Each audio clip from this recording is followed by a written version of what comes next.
In the village of Umunike, where the hills kiss the sky, two men were closer than brothers, Ayo and Chima.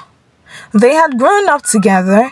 Their bond was the kind that made people believe they were destined to share everything: success, joy, and even death. They played together as children, hunted together as boys, and built their homes beside each other as men. But what no one in the village knew was that beneath the smiles, handshakes, and shared laughter, their hearts were heavy with envy and resentment. It began with Ayo's yam harvest. One season, Ayo's farm bore the kind of yams that made elders sit up and notice. The tubers were large, thick, and perfect. Ayo became the talk of the village.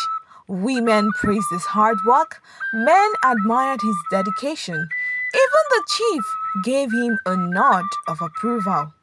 Chima clapped for his friend, joining the crowd to cheer him on, but inside, his chest burned with jealousy. How could Ayo, a man he shared everything with, suddenly outshine him? What about all the times they had hunted together and Chima brought home the bigger catch? The table would then be reversed. Whenever Chima brought home a very big and huge animal, Ayo would clap as loudly as Chima had just did for him, but his stomach twisted with bitterness. Why did Chima get all the praise while he quietly toiled on his farm? Why did the women at the stream talk about Chima's strength and skill while his success faded from their lips like yesterday's news? They didn't talk about their feelings, they smiled, ate from the same bowl, but never let the other person know how they felt. They walked side by side, but the air between them was growing darker with every passing day.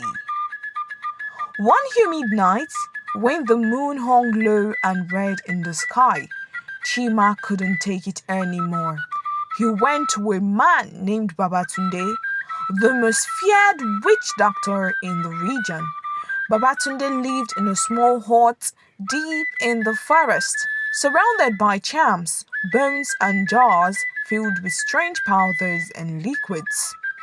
Chima explained his problem, but he didn't tell the truth. My friend Ayo is using juju to steal my blessings. Baba, he must be stopped, he said, voice trembling with anger. Babatunde listened, his face unreadable. Finally, he nodded and handed Chima a small black charm. Bury this under his doorway. It will drain him out of luck. But beware, Juju always asks for something in return. Oh, hope you are well, boy, the witch doctor said with an evil smile. Chima didn't care. He thanked Babatunde and left, clutching the charm tightly. That same night, he buried it beneath Ayo's doorway, muttering curses under his breath. 2 days later, Ayo also made his way to Babatunde. He was convinced that Chima had cursed him. His farm had stopped producing. His animals fell ill for no reason, and every time he tried to work, an unshakable heaviness pressed down on him. He is jealous of me. He wants to destroy me, Ayo told Babatunde. Babatunde, who had seen this kind of thing so many times before, handed Ayo a potion. Sprinkle this on his hunting tools. It will make him weak, unable to hunt. But boy, remember, every spell has a price. Oh. Babatunde said to Ayo. But Ayo didn't hesitate.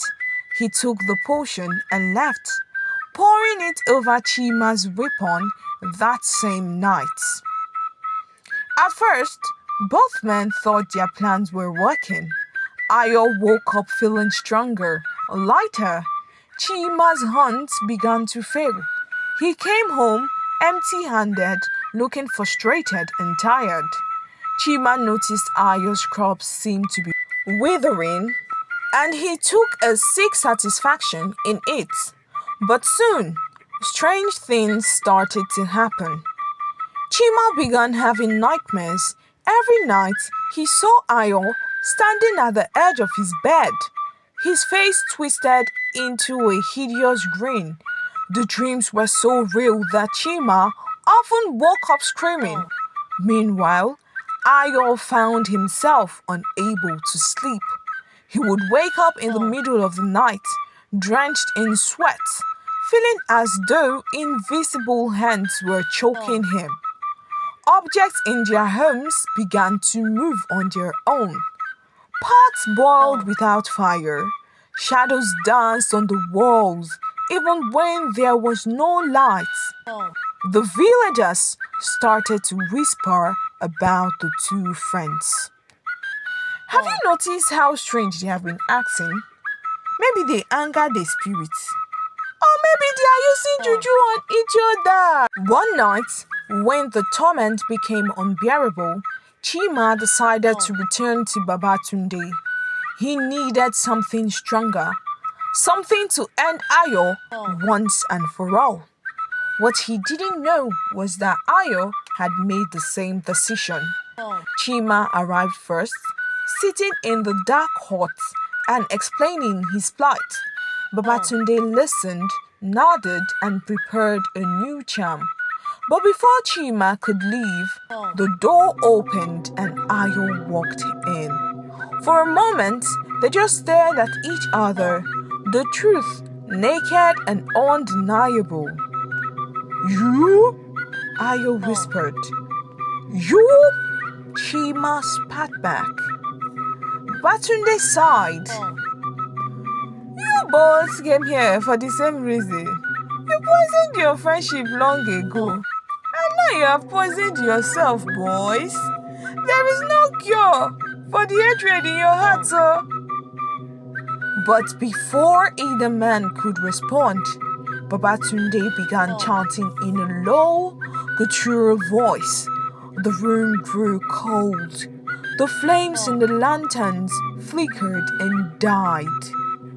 When the villagers found Ayo and Chima the next morning, they were sitting side by side outside Babatunde's hut. Their bodies were lifeless, their faces pale, but their eyes were wide open, locked on each other. Babatunde was gone. His hut was empty, as if he had never existed. The villagers buried Ayo and Chima in the same grave, just as they had always lived together, and no one spoke of it openly. Many believe that the two best friends has finally found peace in death, but not before paying the price for their hatred. Thank you so much for watching this amazing video. If you know you did enjoy the video, please do well to leave a comment on the lesson learned. Do not forget to hit the like button, do well to subscribe and turn on the notification bell so you can get notified whenever we upload more amazing stories and folk tales like this. Until I come your way next time.